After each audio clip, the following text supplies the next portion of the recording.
యోబు గ్రంథం 33వ అధ్యాయము. యోబు, దయచేసి నా వాదము నాలకించుము, నా మాటలన్నీయు చెవిని బెట్టుము. ఇదిగో నేను మాటలాడనారంభించి తిని, నా నోట నా నాలుక ఆడుచున్నది. నా మాటలు నా హృదయ యథార్థతను తెలుపుచున్నవి. నా పెదవులు జ్ఞానమును యథార్థముగా పలుకును. దేవుని ఆత్మ నన్ను సృజించెను, సర్వశక్తుని యొక్క శ్వాసము నాకు జీవమిచ్చెను. నీ చేతనైన ఎడల నాకుత్తరమిమ్ము, నా ఎదుట నీ వాదము సిద్ధపరచుకొనుము. వ్యాజ్యమాడుము. దేవుని ఎడల నేనును నీ వంటి వాడను, నేనును జిగట మట్టితో చేయబడిన వాడని.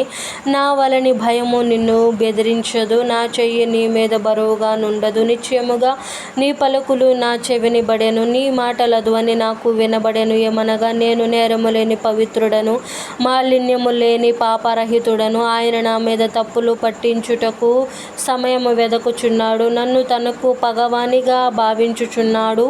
ఆయన నా కాళ్లను బొండలో బిగించుచున్నాడు, నా త్రోవలన్నిటిని కనిపెట్టుచున్నాడని నీవనుచున్నావు.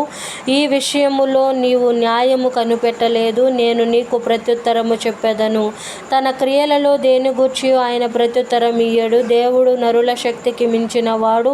నీవేళ ఆయనతో పోరాడుదువు. దేవుడు ఒక్కమారే పలుకును, రెండు మారులు పలుకును, అయితే మనుషులు అది కనిపెట్టరు. మంచము మీద కునుకు సమయమున గాఢ నిద్ర పట్టునప్పుడు, కలలో రాత్రి కలుగు స్వప్నములలో నరులు గర్విష్ఠులు కాకుండా చేయునట్లు, తాము తలంచిన కార్యము వారు మానుకొన చేయునట్లు, గోతికి పోకుండా వారిని కాపాడునట్లు, కత్తి వలన నశింపకుండా వారి ప్రాణమును తప్పించునట్లు ఆయన వారి చెవులను తెరవజేయును, వారి కొరకు ఉపదేశము సిద్ధపరచును. వ్యాధి చేత మంచమెక్కుట వలనను, ఒకని ఎముకలలో ఎడతెగని నొప్పులు కలుగుట వలనను వాడు శిక్షణము నొందును. రొట్టెయు రుచిగల ఆహారమును వానికి అసహ్యమగును, వాని శరీర మాంసము క్షీణించిపోయి వికారమగును. బయటికి కనబడకుండిన ఎముకలు పైకి పొడుచుకొని వచ్చును.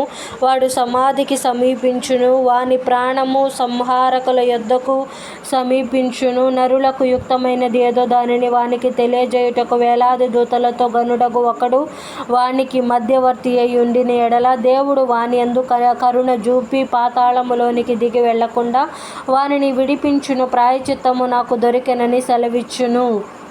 అప్పుడు వాని మాంసము బాలుర మాంసము కన్నా ఆరోగ్యముగా నుండును, వానికి తన చిన్ననాటి స్థితి తిరిగి కలుగును. వాడు దేవుని బ్రతిమాలుకొనిన ఎడల ఆయన వారిని కటాక్షించును, కావున వాడు ఆయన ముఖము చూచి సంతోషించును. ఇలాగున నిర్దోషత్వము ఆయన నరునికి దయచేసెను. అప్పుడు వాడు మనుషుల ఎదుట సంతోషించుచు ఇట్లని పలుకును, యథార్థమైన దానిని వ్యత్యాసపరచి నేను పాపము చేసి తిని, ఆయనను దానికి తగిన ప్రతీకారము నాకు చేయబడలేదు. కోపములోనికి దిగిపోకుండా నా ప్రాణము ఆయన విమోచించి ఉన్నాడు, నా జీవము వెలుగును చూచుచున్నది.